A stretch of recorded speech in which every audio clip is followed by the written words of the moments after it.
All right, thank you for joining me. I'm Parker Killian, and this is Built by Sports, the podcast built by fans who were built by sports. Let's get into looking into the Rockets' current roster and their depth chart here. To start off at point guard, we got Kevin Porter Jr., young, very promising. I like Kevin Porter Jr. a lot. He's the type of point guard you wish you had on your team. Definitely a promising future for the Houston Rockets. I don't see them moving off of him anytime soon, but the NBA is unpredictable. Maybe a lot can change in a year or so. For now, though, I think Kevin Porter is the point guard of the future for the Houston Rockets. Next to him, we got Jalen Green, who has somewhat become the face of the Houston Rockets. Last year showing flashes of greatness and maybe widely believed to be a future all-star in this league. Very explosive, good highlight reel from him. Jalen Green,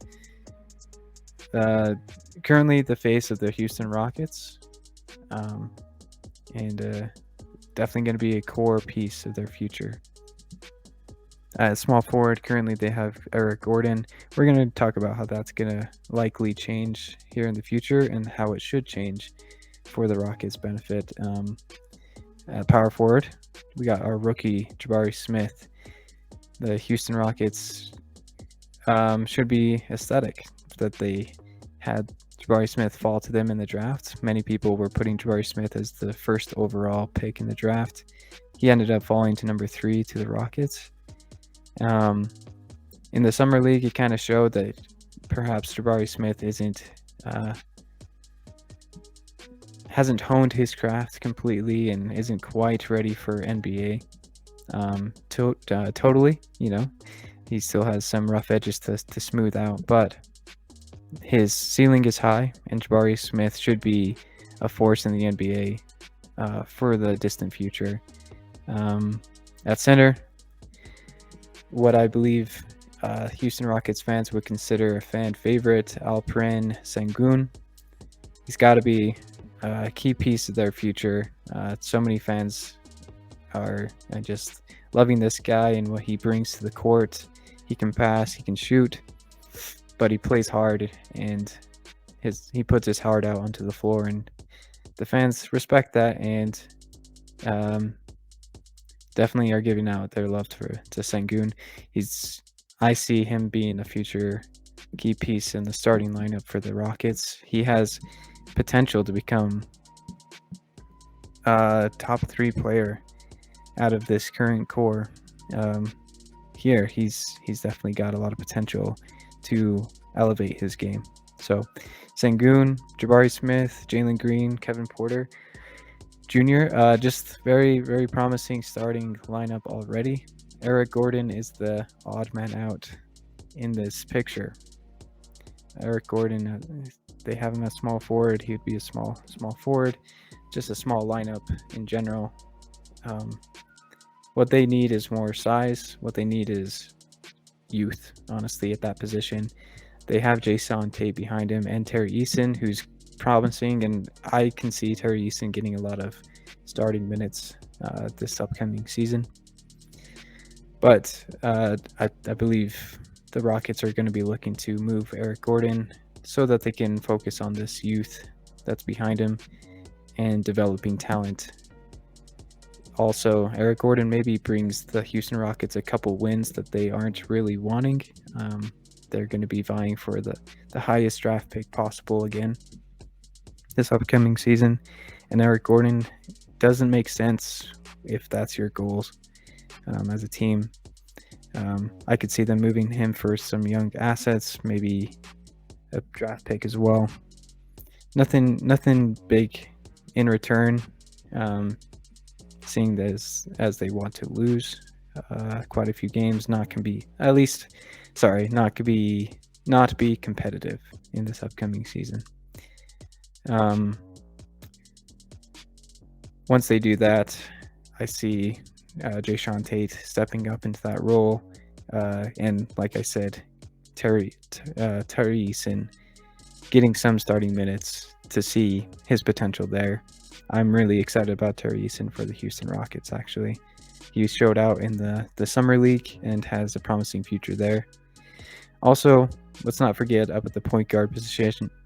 For some reason, ESPN had him 5th in the depth chart. Ty Washington from the draft. Ty Washington's definitely going to need some development work, but as a rebuilding team and one that's just trying to develop talent, I think Ty Washington is going to get significant time off the bench this season. And so they can see where he's at and see if they can develop him into something more. Or I can see his height on this team being a promising, or should I say, a consistent backup to Kevin Porter Jr. and Jalen Green. All right, so that is the depth chart that we have right now for the Houston Rockets. Let's talk a little bit about the future, what they could be looking forward to after another season of not competing. We'll say that instead of tanking, not competing in the NBA. They're gonna have, if they want that first pick, as everybody else in the league who's currently rebuilding wants, if they want that Wembanyama pick, they're gonna have to get lucky. I was looking throughout the league at teams who are looking to get Wembanyama, and I picked out the Magic, the Pacers, OKC, the Rockets, Pistons, and Spurs. Maybe the Jazz, if the Jazz do end up trading Donovan Mitchell, and at this point, that's probably a 50-50 whether or not the Jazz do that. They are willing to keep him and try and build around him, so we'll see if that ever happens. So maybe 6 teams, maybe even 7 teams, all trying to lose to get Wembanyama. And so even if the Rockets do a good job at getting a bottom 3 record in the league, then they still have to go through the lottery and get lucky there to get that number 1 pick. So I went into this thinking, obviously, if you get the number 1 pick, we likely know where that's going unless something big changes between now and then. Wembanyama is going number 1, and that would be huge for the Houston Rockets. That would be huge for any team. So I'm not going to be able to talk a lot about Wembanyama. There's 100 videos out there already talking about the guy. If you want to learn more about him, definitely go out and ask or and do your research on Wembanyama. But today I'm just going to look at other options in the draft that could be that missing piece for the Houston Rockets. Let's start off with small forward prospects, Amen and Asar Thompson from Overtime Elite. Amen and Asar Thompson are like identical twins. They've been playing for the Overtime Elite and have been making a lot of noise for the future, like for next year's 2023 NBA draft. Both of these guys are elite athletes. Highlights are guaranteed with either of them. They both have impressive handling for their 6'7", 6'8"-ish length and build. Both have been promising in pass abilities. They both average around 5 assists a game. They both have defensive upside to block, and with their athletic ability and their length to stay in front of the offense at the very least. Um, what both of them do need to work on is to show more upside on their shooting. They have shown potential at the 3-point range, but definitely will have to show more before the NBA draft comes in to give us any confidence that they have the ability to put that into their arsenal. If they get that into their arsenal, then these guys uh, should be making a big time splash in the NBA in their own respective places wherever they go. Both of them are currently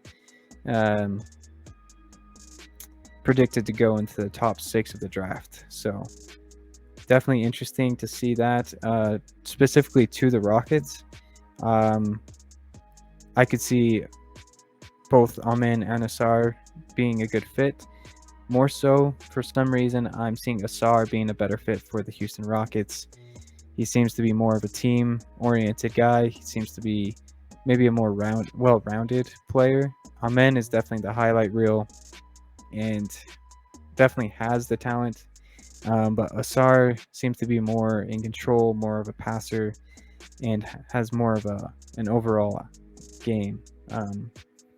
But we'll continue to watch them and see over this coming year what changes in the prospects there between those two brothers. Aside from them, you still have two other small forwards that are currently projected to go in the top 6. One is Derek Whitehead, who's going to be playing for Duke this next year.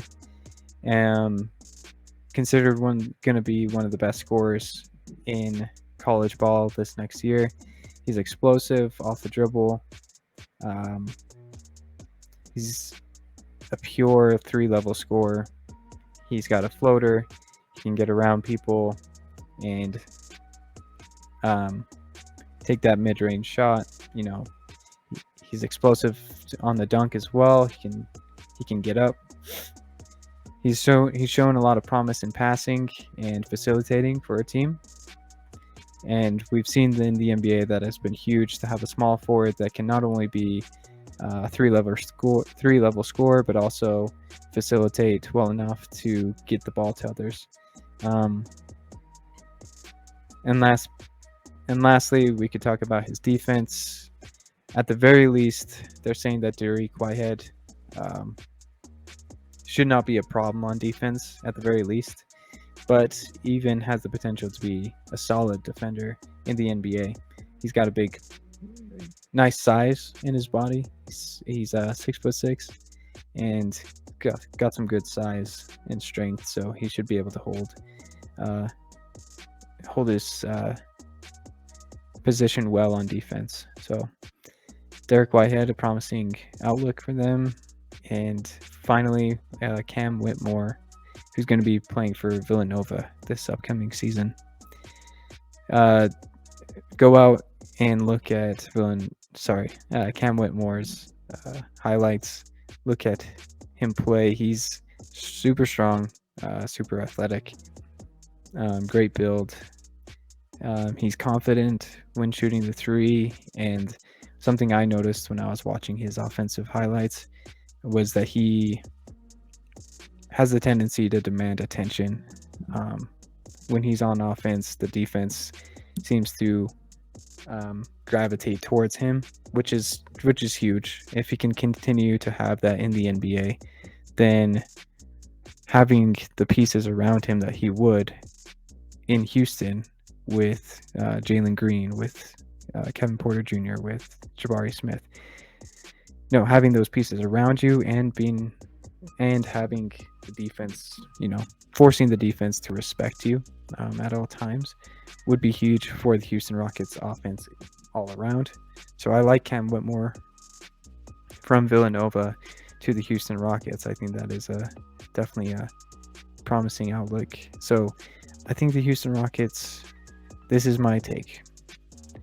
I think Houston Rockets are going to be losing, at least not competing in this next NBA season. And no matter if they get the first pick or they end up getting unlucky in the lottery maybe and getting the 6th pick overall.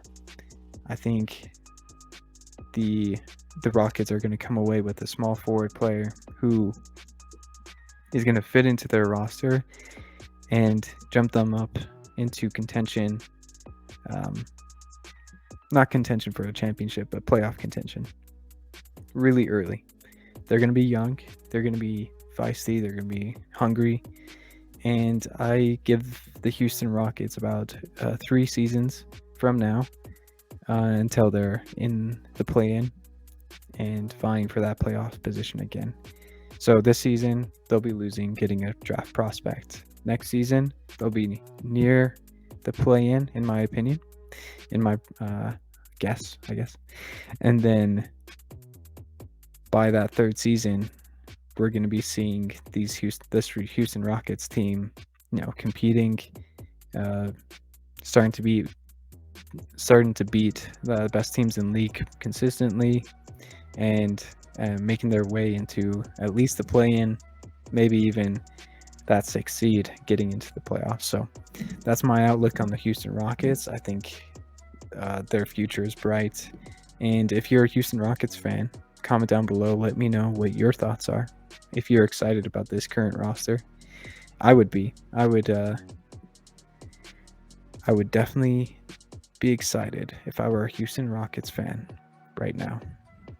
Let me know what you guys think they're going to do this upcoming draft, or if they're going to make any big time trades coming up. And yeah, let me know what you thought about this video. Like, comment, and subscribe so that we can continue to make these videos, continue to grow this channel. And thank you so much for watching Built by Sports today. And we'll see you guys again for more NBA content. Thank you very much.